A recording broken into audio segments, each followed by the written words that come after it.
Hi everybody, happy Tuesday. We're in our last week of virtual learning. Thank goodness, right? So hope you are all doing well. Today your activity is life cycle of a monarch butterfly.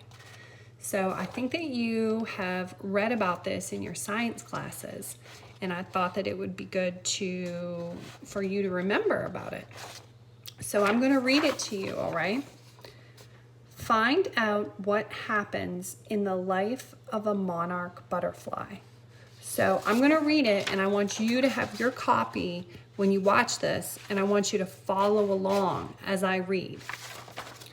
So the first one is eggs. A monarch butterfly lays tiny eggs on the leaves of a milkweed plant. The eggs stay there for a few days until it is the right time to hatch. So there's baby birds right now hatching everywhere because it's springtime. The second one is caterpillar, right here. An egg hatches and out comes a tiny caterpillar. The caterpillar eats milkweed leaves to grow bigger.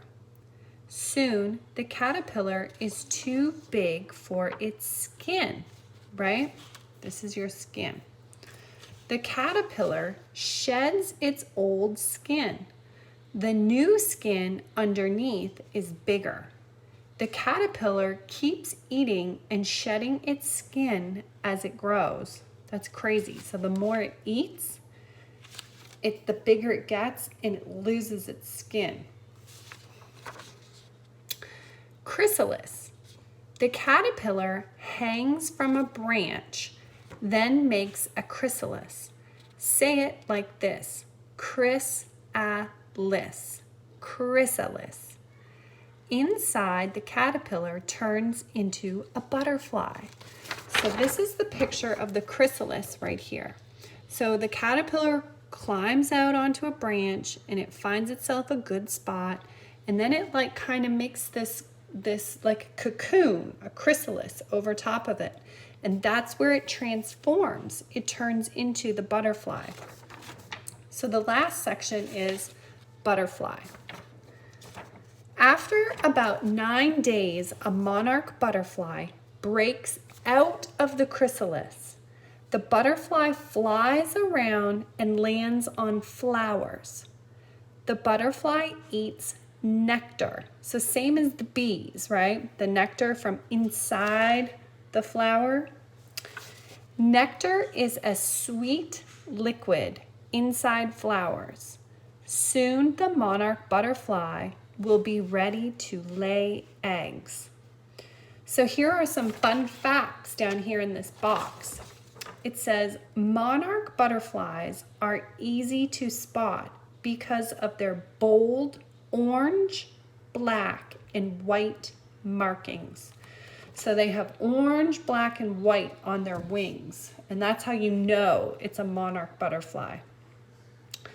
Another fun fact, monarch butterflies use their antennae to smell things.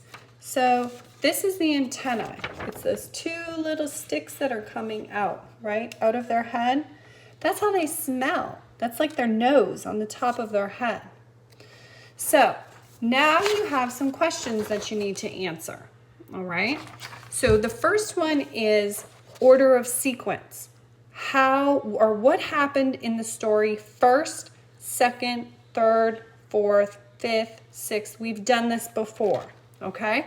So you're gonna read the sentences and you're gonna have to look at your text and you're gonna have to find them and you're gonna have to decide, okay, what was the first thing I read?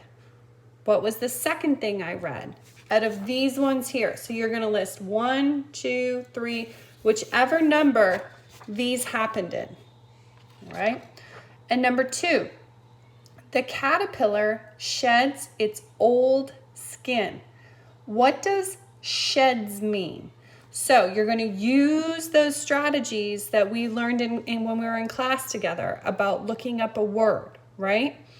And then you're going to look and see if any of these definitions here is similar to the one that you found. So sheds is what you need to look up, not a building, okay? There's also a building that we call a shed also, not that type, all right? Number 3, why is a milkweed plant a good place for monarch butterflies to lay eggs? Look for a clue in the text.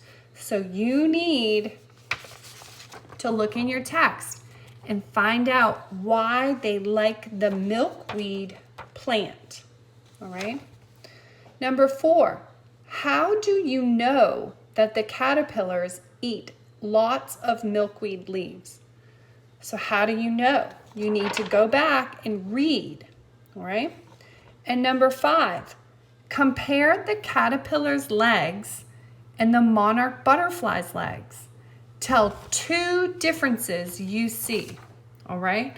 So you're gonna look at the picture of the caterpillar and you're gonna see his legs, and you're gonna look at the butterfly's legs, and you're gonna write 2 differences about their legs, all right? And that's your activity for Tuesday. Keep working hard. You can still this is still the last week for you to turn in schoolwork for your other classes. Don't be afraid to ask for help.